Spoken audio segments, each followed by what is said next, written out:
Bismillahirrahmanirrahim. Assalamualaikum warahmatullahi wabarakatuh dan salam sejahtera buat kita semua.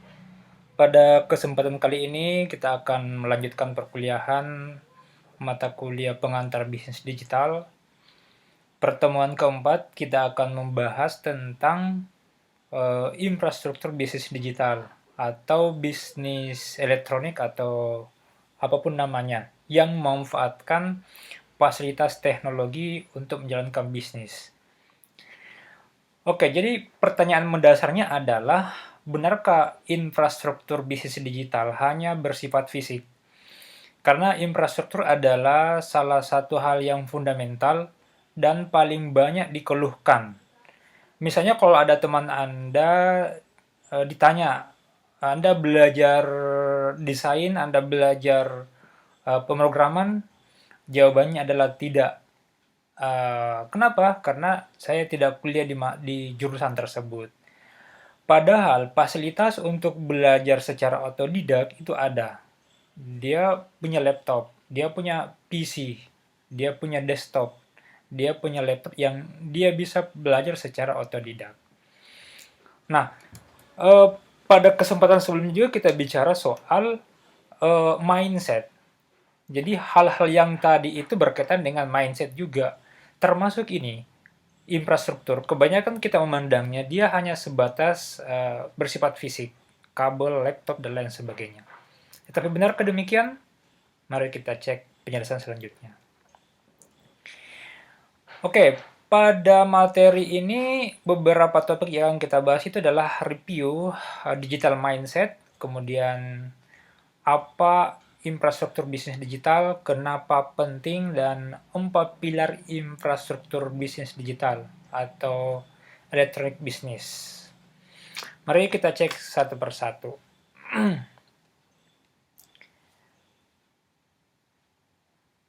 Oke, pada pertemuan sebelumnya itu sudah disampaikan bahwa mindset itulah basisnya adalah di kepercayaan. Basis di kepercayaan itulah yang akan membentuk perilaku kita. Jadi kalau dirunut misalnya kayak begini nih, ada sistem kepercayaan yang kita yakini, dari sistem kepercayaan itu kita mau memiliki nilai-nilai yang kita anut, dari nilai-nilai itulah yang akan membentuk perilaku kita. Nah, ini ada seperangkat nilai berkaitan dengan mindset. Kalau mindset yang pada umumnya, ini banyak sekali di sini ciri-cirinya ya. Saya hanya menjelaskan beberapa saja. Misalnya, di mindset pada umumnya kita itu berkomunikasinya bersifat vertikal, ya, cenderung dikontrol, bersifat hierarkis, dan seterusnya sampai ke bawah nih. Nah, pada digital mindset, model komunikasinya sudah mulai horizontal, horizontal, lebih cair ya, lebih bersifat molekular. Jadi kepemimpinan yang bersifat hierarkis itu biasanya tidak bisa bertahan lama di era sekarang. Kenapa? Karena orang begitu mudah berpindah, begitu mudah menemukan hal-hal yang dia sukai. Nah, sehingga model-model yang sangat hierarkis, meskipun masih kuat dan masih mengakar di masyarakat kita, itu lama-kelamaan akan kehilangan kemampuannya. Dan itu akan digantikan dengan kemampuan networking. Taruhlah misalnya, dulu keluarga yang dianggap Karaing, kalau di Makassar, atau Andi, atau dalam hierarki lah, kalau dia sudah dikatakan dia anaknya ini, maka itu yang akan diutamakan.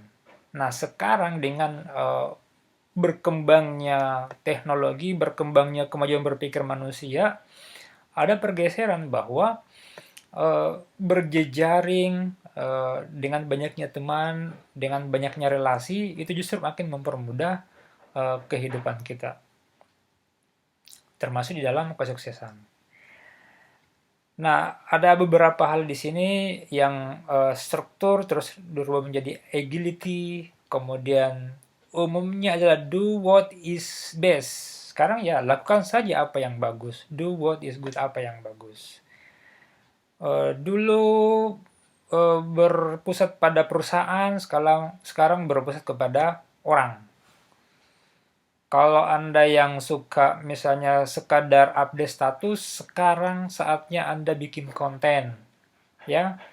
Baca statusnya orang setiap hari atau bikin status. Sekali-sekali bikin konten lah. Konten di mana? Konten di medsos sosial, misalnya blog, ya. Yang suka ngeblog, bikin konten-konten video pendek atau tulisan-tulisan sederhana yang kira-kira bisa eh, apa namanya bisa menginspirasi orang. Dan seterusnya, ini banyak sekali. Tinggal dicek nih, apakah mindset kita masih di level classical mindset atau di digital mindset. Nah, seperti begitu, ya. Beberapa hal yang bagus, misalnya eh, properti berubah menjadi open source yang terbuka kodenya. Misalnya Windows yang sangat menjunjung tinggi hak cipta, sedikit demi sedikit dia sudah mulai membuka layanannya secara terbatas. Begitu juga untuk aplikasi-aplikasi yang lain. Ini hanya penegasan saja bahwa mindset kita pada umumnya itu susah untuk berubah memang. Kenapa susah berubah? Karena dia memang adalah bagian dari basis kepercayaan kita. Sehingga uh, membuka pikiran itu tidak serta-merta dengan mudah itu akan terjadi pada setiap orang. Ya, kalau diperhatikan di sini ciri-cirinya banyak lah. Kita melihat dunia itu bukan sekadar atom yang terpisah, tapi bit yang bisa jadi saling terkoneksi. Lebih banyak membuka pikiran, belajar dan sharing dengan yang lain. Melakukan eksperimen, kolaborasi, dan komunikasi lebih cair. Dan yang terakhirnya menarik adalah jatuh cinta pada masalah, bukan hanya pada solusi. Jadi kita memang cari-cari masalah nih, tapi masalah-masalah yang kira-kira terukur lah, ya.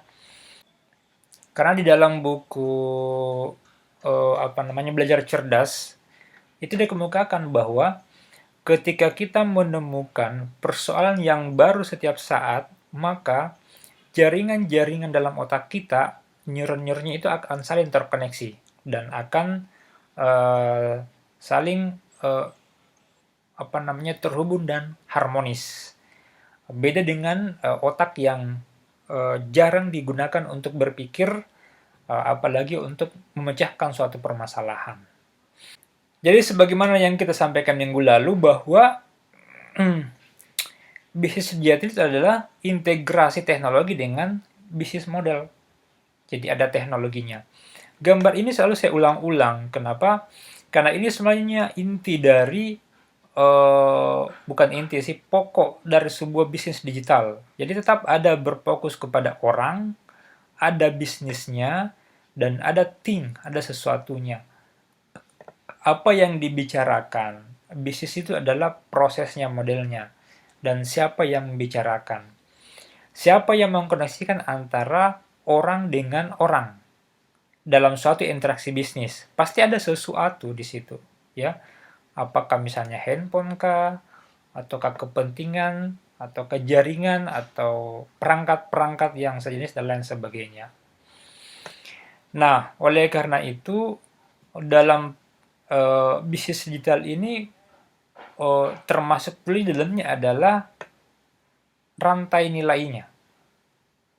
Rantai nilai sebagaimana yang pernah saya kemukakan bahwa dia adalah proses dari awal sampai akhir. Bahkan kalau boleh jadi dia adalah awal, terus berproses, terus kembali lagi ke awal dengan awal yang lebih bagus. Jadi itu adalah rantai nilai yang terus berputar. Nah, untuk mengkomunikasikan semuanya ini, pasti kita butuh infrastruktur, ya kan? Seperti ini, Kita bisa kuliah daring dengan memberikan penjelasan video itu karena ada laptop, ada materi, ada saya, dan ada kalau misalnya proses belajar mayor diagram bisnis karena ada kepentingan kita di sini. Anda sudah bayar SPP, maka menjadi kewajiban saya untuk memberikan pelayanan. Menjadi kewajiban kampus untuk melayani Anda dalam proses belajar. Nah, oleh karena itu kita butuh infrastruktur. Nah, bagaimana sendiri kalau di dalam bisnis digital? Mari kita cek. Nah, ini pertanyaan saya yang mendasar. Begitu kita bicara tentang infrastruktur, itu pasti pikirannya adalah server. Server, router, networking, gedung, BTS, kabel optik, dan lain sebagainya. Jadi hampir bisa dipastikan bahwa semuanya yang dibicarakan di sini ini itu adalah yang bersifat fisik. Padahal suatu negara kalau misalnya anggaran infrastruktur IT-nya meningkat, kalau tidak salah ingat, kita itu masih sekitar 1% dari kita punya GDP, sangat rendah dalam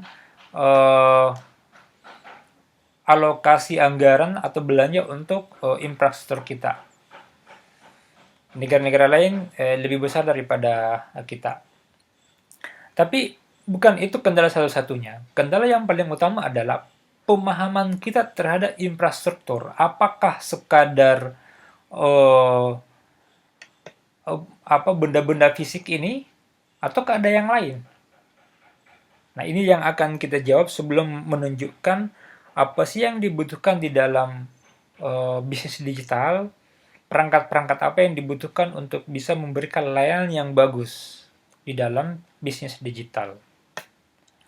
Ternyata teman-teman sekalian bahwa salah satu definisi mengungkapkan bahwa infrastruktur digital itu adalah mengacu kepada perangkat keras atau hardware, dia bisa berupa service dan client, ada jaringan yang menghubungkan kita, ada aplikasi perangkat lunaknya yang mengkomunikasikan antara program dengan hardware-nya, dan untuk apa? Untuk melayani orang. Orang ini bisa saja adalah orang di dalam perusahaan, mitra, ataukah konsumen. Nah, sekali lagi saya kemukakan bahwa bicara tentang infrastruktur bisnis digital, itu adalah kombinasi antara orang, sesuatu, dan bisnis. Jadi menjadi keliru misalnya kalau mengatakan infrastruktur itu sekadar benda-benda fisik yang tadi. Oke, mari kita cek lebih dalam.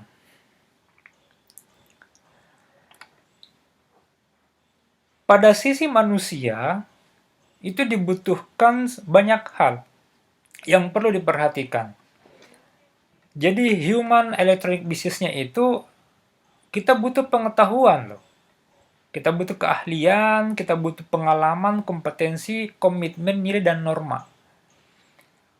Ya, sedangkan dari sisi teknologinya, dari sisi fisiknya, kita butuh hardware, kita butuh software, kita butuh teknologi komunikasi, data, dan aplikasi utama. Yang paling sederhana lah misalnya, untuk membuat konten pembelajaran seperti ini, kita memiliki pengetahuan dan keterampilan di dalam membuat pembelajaran yang kira-kira lebih interaktif. Ada animasinya, ada permainan warnanya, dan penjelasan yang semoga bisa dipahami dengan mudah. Hal yang lain adalah pengalaman, kompetensi. Tanpa kompetensi, misalnya di pembelajaran daring ini, kita akan terjebak kepada hanya sekadar memberikan tugas kepada mahasiswa misalnya, atau ke guru kepada siswa. Hanya diberikan bahan bacaan, hanya diberikan tugas, tanpa ada upaya untuk berkomunikasi dua arah. Itu kompetensi. Bisa saja misalnya seorang dosen lebih senior, karena tidak terbiasa saja dengan menggunakan fasilitas-fasilitas IT, kemudian itu membentuk suatu sistem blok yang menjarakan dirinya bahwa saya susah untuk beradaptasi dengan sistem pembelajaran yang baru. Nah, hal yang lain adalah tentu ada nilai dan norma. Apalagi dalam proses belajar, kita senantiasa berupaya untuk memilih kosakata-kosakata yang kira-kira tidak menyinggung perasaan orang, tidak menyinggung sara, bukan sara ashari ya, bukan atau sara sehan, bukan sara tanpa h. Oke, jadi ada nilai yang kita anut. Di nilai itulah yang memandu kita dalam proses belajar mengajar. Begitu juga dalam bisnis.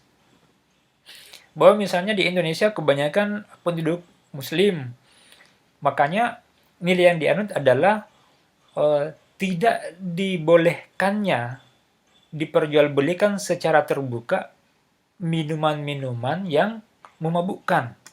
Nah, seperti itu yang kita anggap bahwa di dalam bisnis juga itu ada nilai, ada norma yang kita sepakati. Seperti begitu ya. Nah, sesuatunya itu adalah bisa berupa hardware, software, teknologi komunikasi, data, dan aplikasi yang kita gunakan. Jadi, banyak teman-teman yang jualan online, misalnya menggunakan aplikasi Facebook misalnya, atau Instagram, ataupun aplikasi bawaan dari toko online tersebut. Nah, sekali lagi, itu menghubungkan tiga hal ini. Orang, model bisnisnya, dan perangkat-perangkat yang digunakannya. Oke, ini saya mengutip salah satu pendapat dari Christian L. Bergman yang menurut saya bagus, karena dia mengungkapkan dan mengkritik kebanyakan orang yang memandang bahwa infrastruktur itu, khususnya infrastruktur IT, itu umumnya bicara tentang perangkat-perangkat teknologis. Ya, padahal tidak. Seperti yang saya kemukakan tadi, ada perangkat-perangkat non-fisik di situ. Misalnya untuk bisa memajukan teknologi di suatu negara, pasti ada kebijakan di situ. Kalau ada kebijakan, itu pasti ada perdebatan-perdebatan antar kepentingan. Nah, pasti ada aspirasi masyarakat, ya. Aspirasi masyarakat itu sangat dipengaruhi oleh struktur budaya yang dia alami. Ataupun misalnya kemampuan intelektualitasnya, kemampuan membaca masa depannya, dan kemampuan literasinya, itu akan mempengaruhi semua hal, dan itu bersifat non-fisik. Nah, oleh karena itu, bicara tentang infrastruktur IT, sekali lagi, bukan sekadar bicara tentang perangkat-perangkat teknologis. Jadi kalau misalnya Anda mengatakan susah mengerjakan ini Pak karena tidak ada paket data, apakah dalam satu keluarga memang tidak ada yang punya paket data misalnya? Kalau memang ada misalnya yang tidak ada sinyalnya, susah jaringan, ya dikomunikasikan saja dengan pengajarnya. Sekali lagi bahwa jangan karena keterbelakangan kita kemudian melimpahkan kesalahan kepada sarana-sarana teknologis yang bersifat fisik.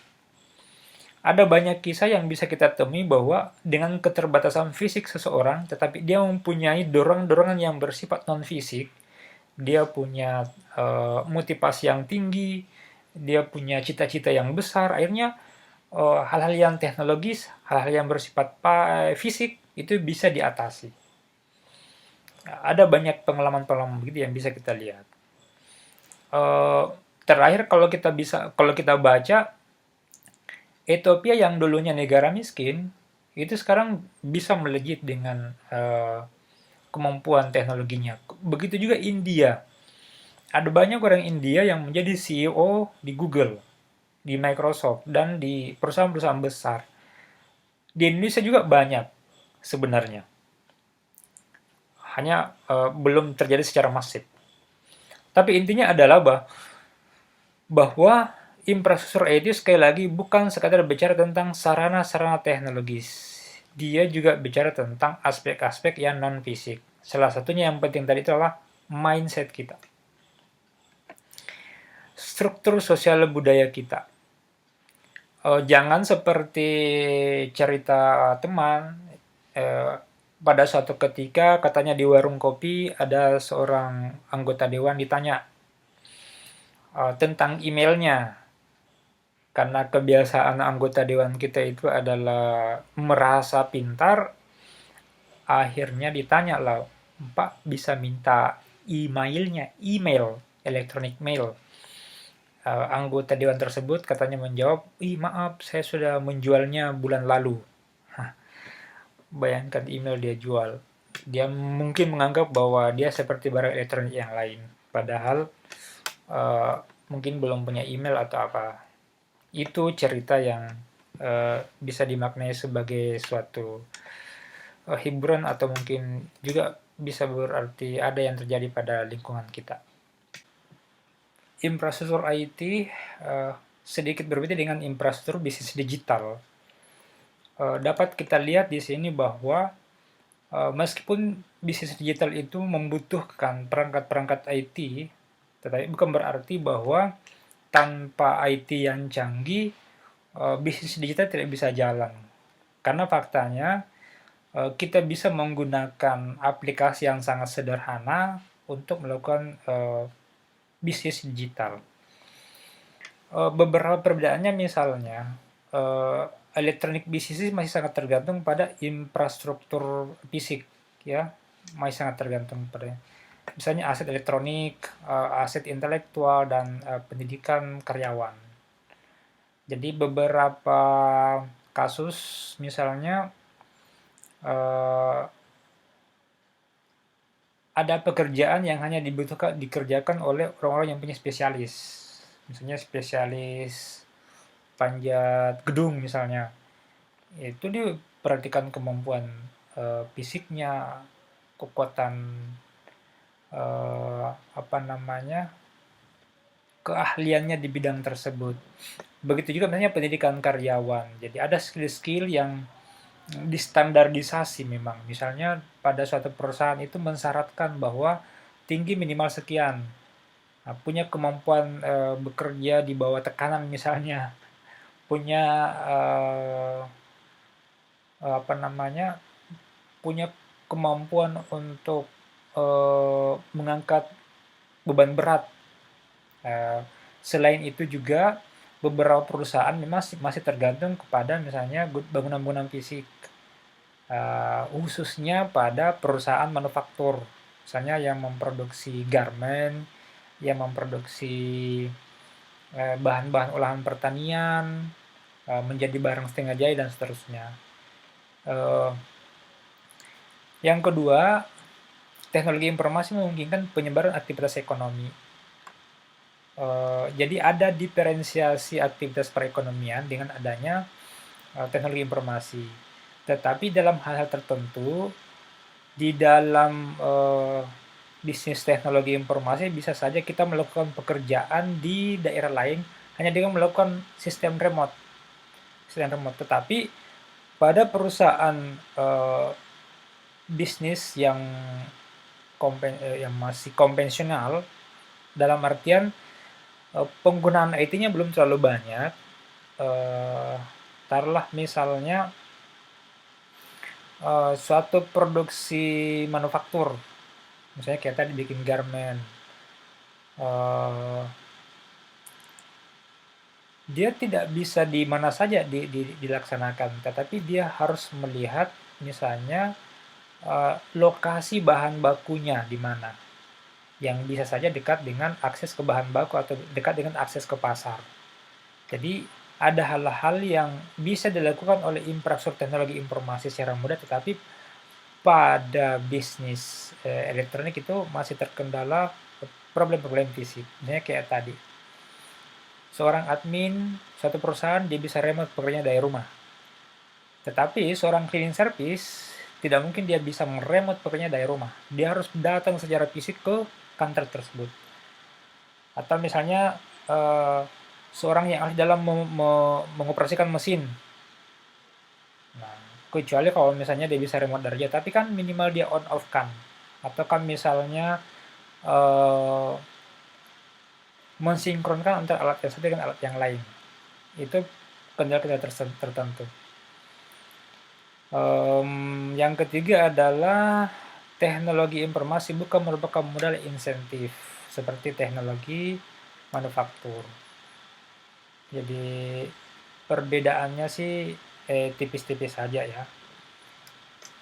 Karena misalnya seorang pengusaha bisa saja memanfaatkan teknologi yang sangat sederhana.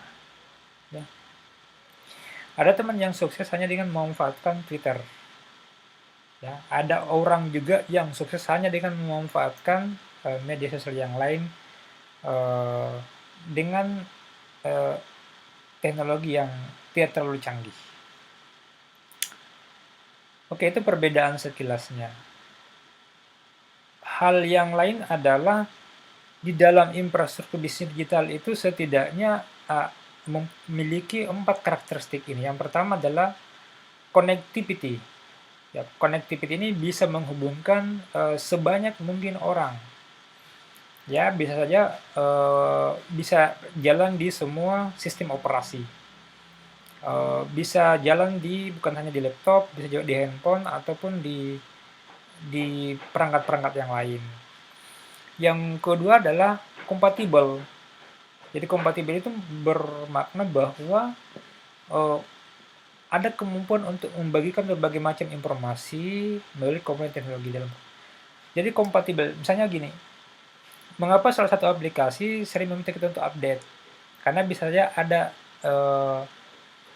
perintah-perintah atau fasilitas yang tidak bisa jalan pada mesin kita yang aplikasinya belum diupdate ke yang terbaru atau belum kompatibel.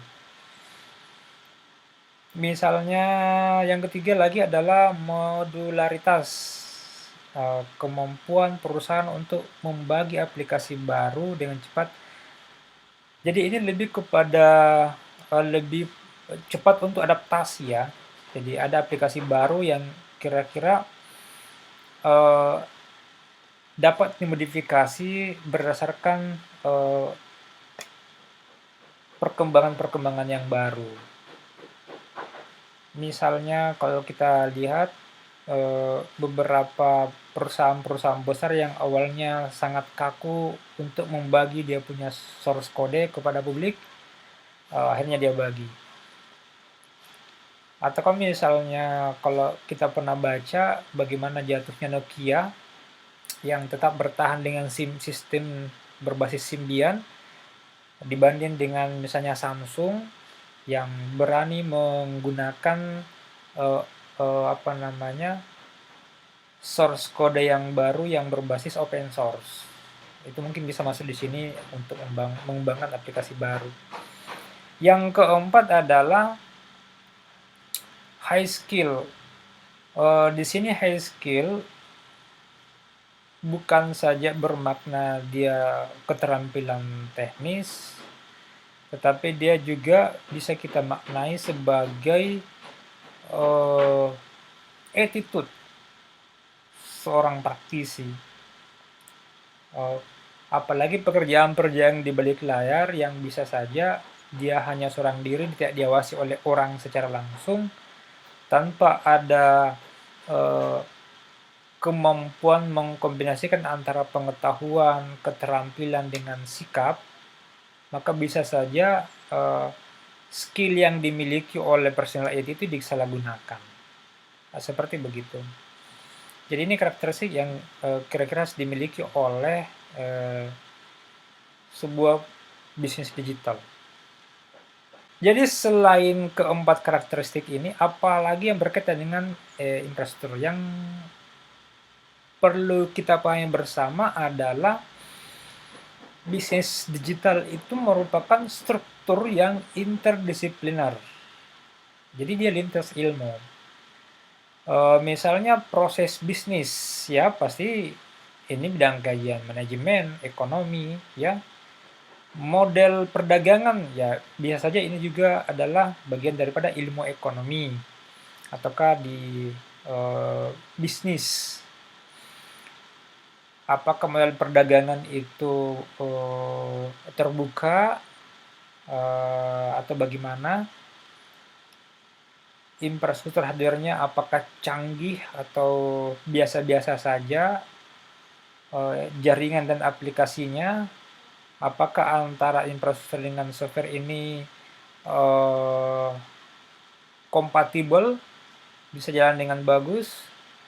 Kemudian standar software yang digunakan, ya, standar software itu apakah sesuai dengan hukum hak cipta.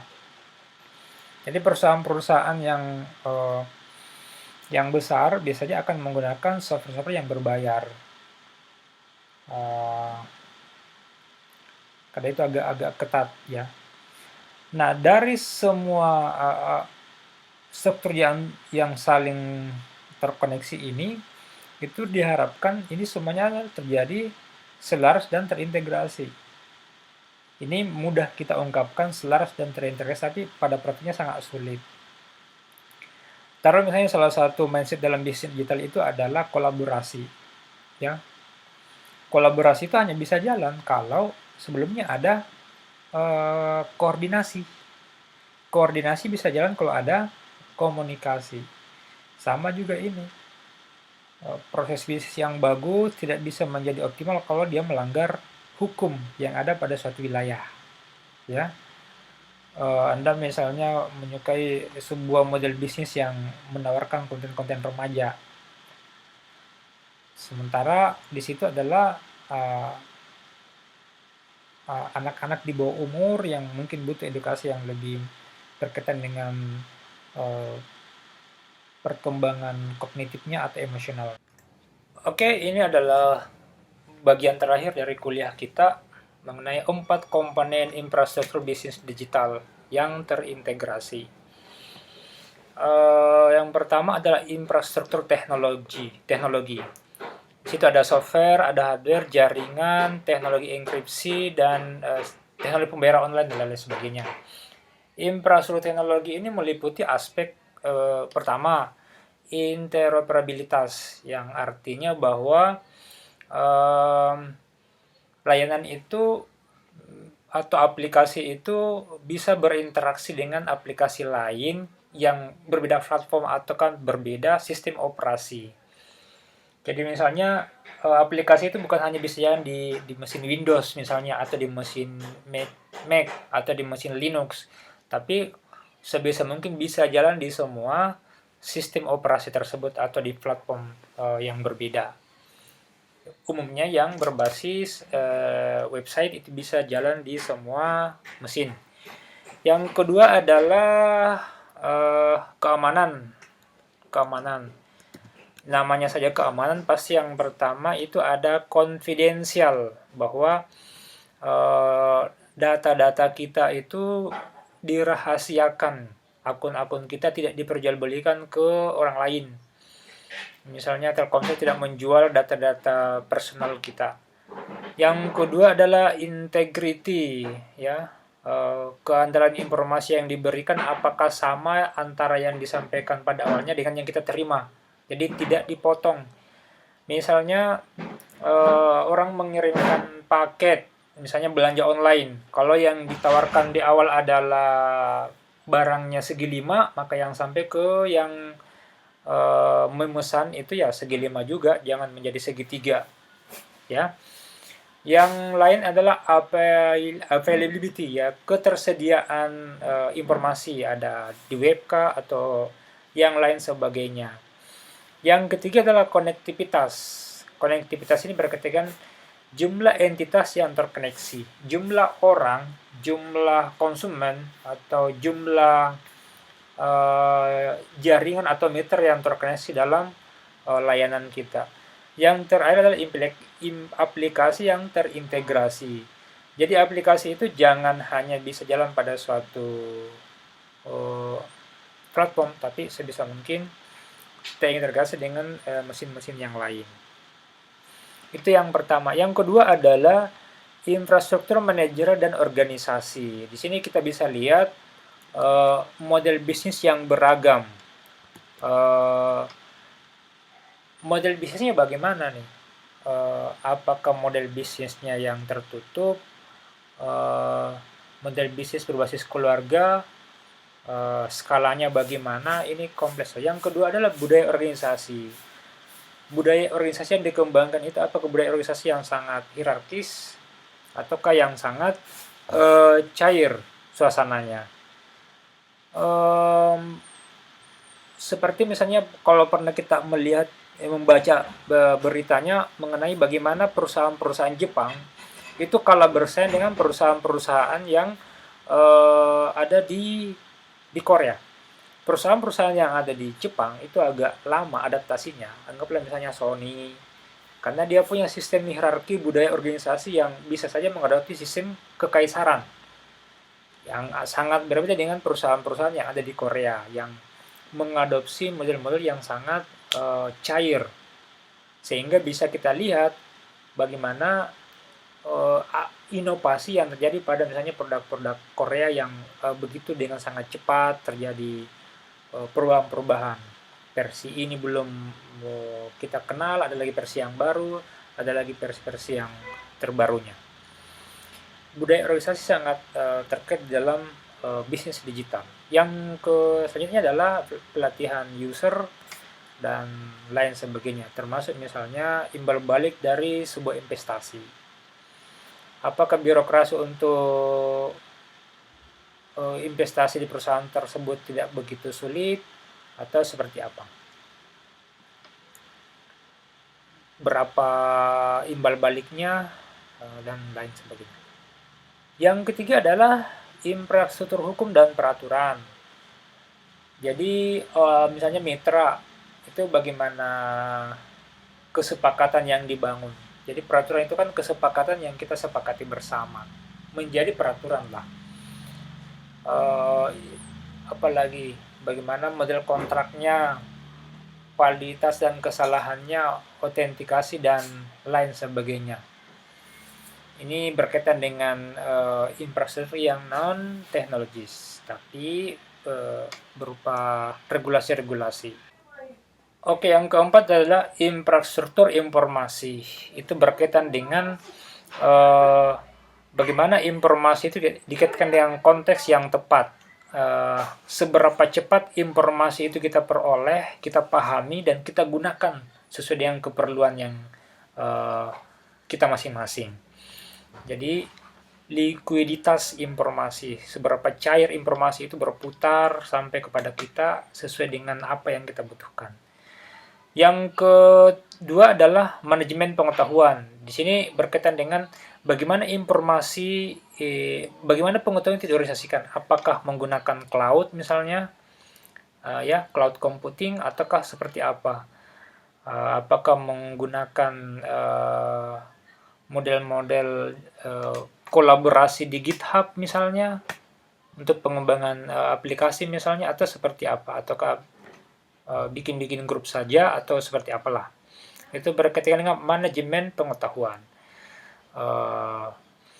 Bagaimana pengetahuan itu dikalkulasi, disebarkan, dikembangkan dan sebagainya. Yang ketiga adalah taksonomi, aturan klasifikasi dan hierarki. Yang terakhir adalah ketersediaan informasi yang terintegrasi. Jadi sekali lagi, informasi itu dasarnya adalah data, kan gitu ya. Data yang dikalkulasi, dikelompokkan berdasarkan jenisnya, dihubungkan dengan variabel yang lain akan menjadi informasi. Informasi yang bagus ini kalau terintegrasi dengan bagus, dia bisa menjadi pengetahuan, ya. Kalau pengetahuan ini bisa dikembangkan lebih spesifik lagi, dia akan menjadi ilmu. Pengetahuan dan ilmu pengetahuan yang bagus itu akan memberikan kebijaksanaan. Kebijaksanaan dalam apa? Dalam mengambil keputusan yang tepat. Itulah infrastruktur informasi, bagaimana mengolahnya menjadi sebuah sumber daya yang optimal untuk digunakan dalam pengambilan keputusan. Oke, karena infrastruktur bisnis digital ini sangat penting dan sangat erat kaitannya dengan infrastruktur informasi, yang sekali lagi saya ulang bahwa dia bukan sekadar berkaitan dengan hal-hal yang fisik, tetapi juga ada hal-hal yang bersifat non-fisik. Bagaimana misalnya kebijakan dalam bidang pendidikan, ketenagakerjaan, keamanan, kesejahteraan sosial, dan lain sebagainya, yang akan membantu kepada terciptanya infrastruktur informasi yang sangat bagus. Yang penting dari Abramson ini adalah pentingnya tentang konsepsi hak atas kekayaan intelektual, serta kebebasan menyampaikan dan menerima ide. Jadi di negara-negara yang masih tidak begitu menghargai kebebasan, bahkan berpikir pun kadang dilarang, apalagi mengungkapkannya. Menurut Abramson ini, itu menjadi hal yang penting untuk diperhatikan di dalam pembangunan infrastruktur teknologi informasi ataupun infrastruktur informasi ini. Oke, saya kira cukup demikian. Mohon maaf kalau ada kekurangan, kalau ada yang kurang jelas kita bisa diskusikan di chatroom kita. Sekian dan terima kasih.